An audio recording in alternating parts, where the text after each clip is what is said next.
Hey guys, I'm Combat Craig and I'm a 100% disabled Desert Storm veteran. Today we're talking about VA disability claim denied, not service connected. There's three reasons. Reason number one, no medical diagnosis of a disability. Reason number two, no clear nexus to prove service connection. And reason number three, no evidence of current disability symptoms. All right, let's take a deep dive into each one of these reasons and find out exactly why your VA disability claim was denied and why it came back as not service connected, the dreaded word. Before we get into it, I'm not an accredited agent or affiliated with the VA in any way. These thoughts and opinions are my own, and this is just my advice to you from one disabled veteran to another.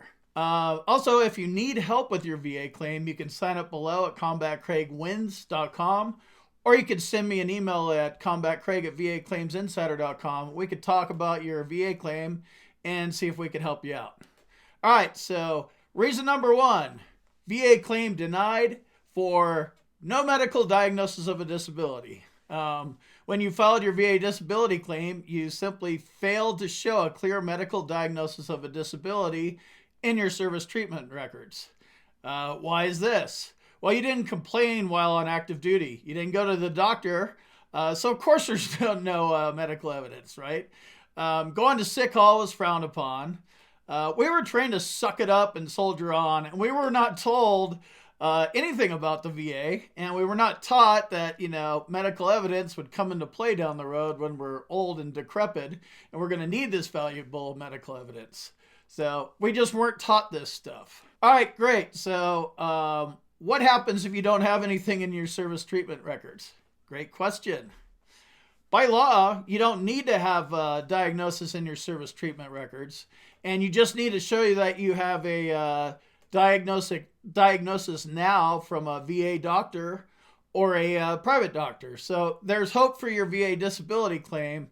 But either way you look at it, you're going to need a diagnosis. In most cases, there are a few exceptions. I should probably point out that caveat. Reason number two, VA disability claim denied due to no clear nexus to prove service connection. So if you filed a VA disability claim and it came back as not service connected, then the VA is basically saying that they were unable to establish the link between your current diagnosis and your active duty service. Got to have a link between the two. You have to be able to show that your current disability was caused or made worse by your active duty service.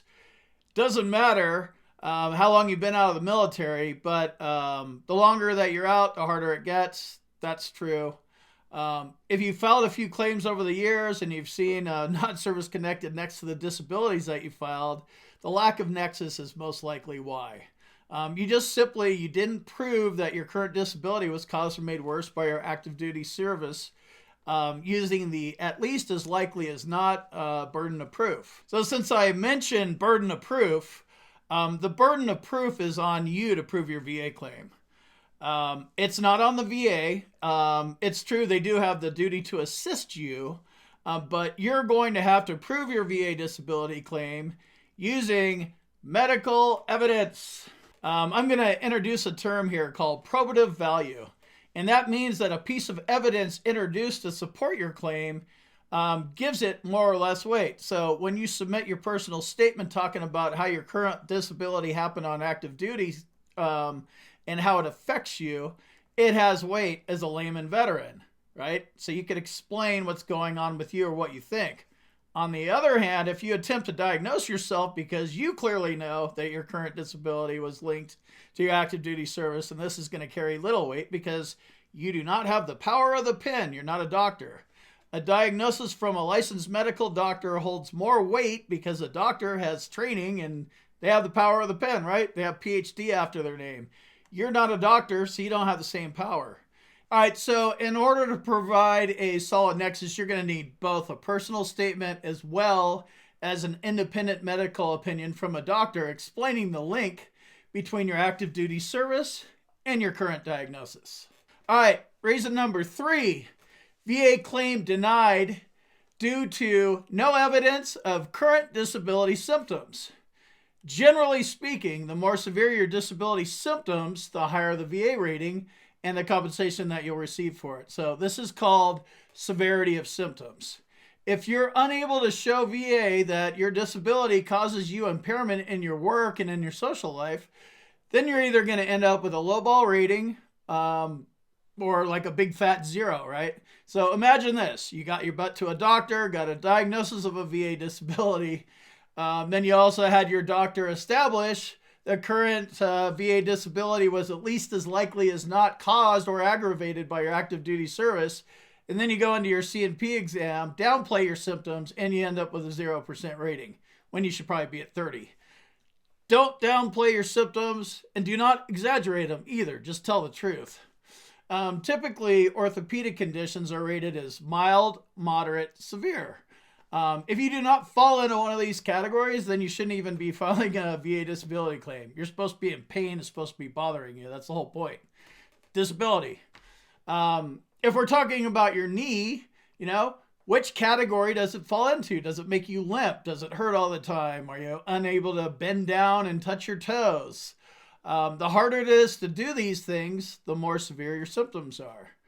All right, so to recap, the first reason why VA claims get denied is no medical diagnosis of a disability. Reason number 2, no clear nexus to prove service connection. And reason number 3, no evidence of current symptoms. All right, so I'm going to leave you with this parting thought.